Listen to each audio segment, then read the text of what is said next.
नाजरीन अस्सलाम वालेकुम। खबर तज्जिया में आपका खैर मकदम है। आज हम बात करेंगे महाराष्ट्र की सियासत में जारी एक बड़े तनाज़े की, जो हनी ट्रैप स्कैंडल और मुतनाज़ा अवामी तहफ़्फ़ुज़ कानून से जुड़ा है। ये दोनों मसाइल न सिर्फ रियासती हुकूमत के लिए चैलेंज बन रहे हैं, बल्कि सियासी और समाजी हलकों में भी गर्मा गर्म बहस का मौजू हैं। महाराष्ट्र की सियासत इन दिनों एक सनसनीखेज मोड़ पर है।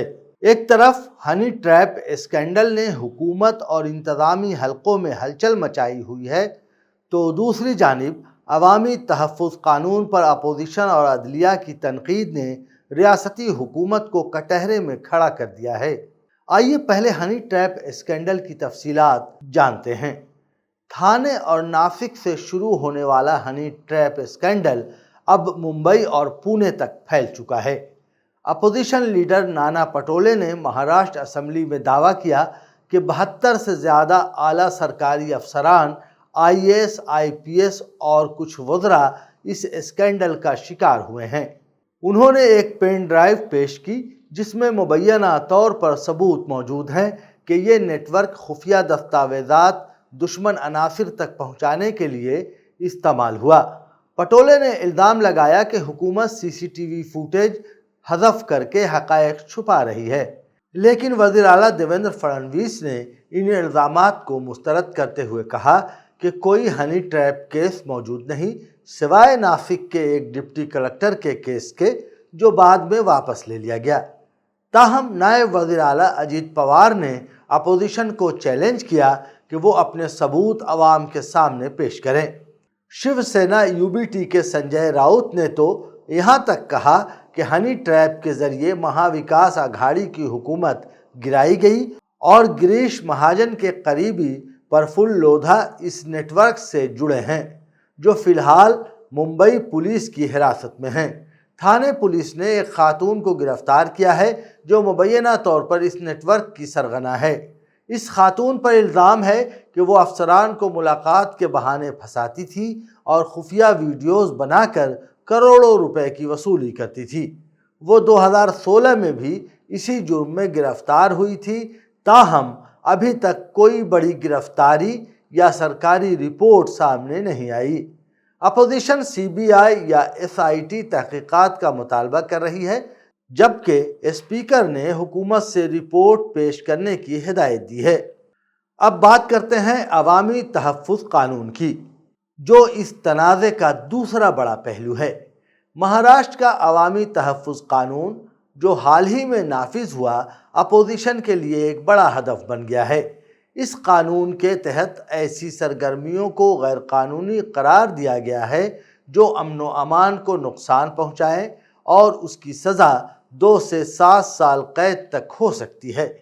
अपोजिशन का कहना है कि ये कानून मुबहम है और इसे सियासी मुखालफिन, समाजी कारकुनों और एहतजाज को दबाने के लिए इस्तेमाल किया जा रहा है। सुप्रीम कोर्ट ने महाराष्ट्र हुकूमत को सख्त तनकीद का निशाना बनाया है। अदालत ने UAPA और NIA केसेस के लिए खुसूसी अदालतों के क़याम के लिए 4 हफ्तों की मोहलत दी है, वरना मुल्ज़िमीन को ज़मानत देने की धमकी दी। अदालत का कहना है कि मौजूदा अदालती ढांचा इन मुकदमात का बोझ नहीं उठा सकता।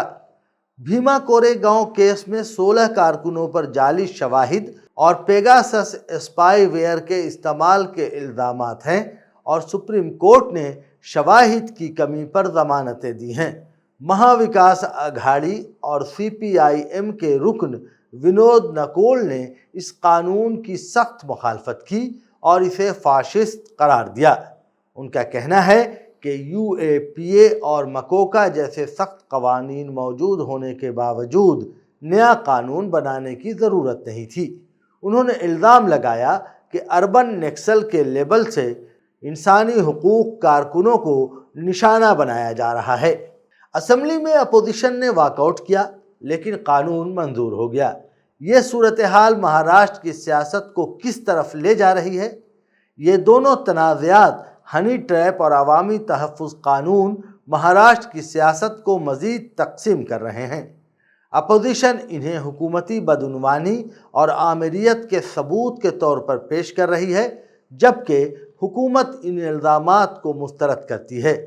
ہنی ٹریپ کیس کی تحقیقات سست ہیں اور عوامی تحفظ قانون کے ممکنہ غلط استعمال پر بحث جاری ہے۔ سپریم کورٹ کا دباؤ اور اپوزیشن کی سرگرمیاں اسے ایک بڑا سیاسی امتحان بنا رہی ہیں۔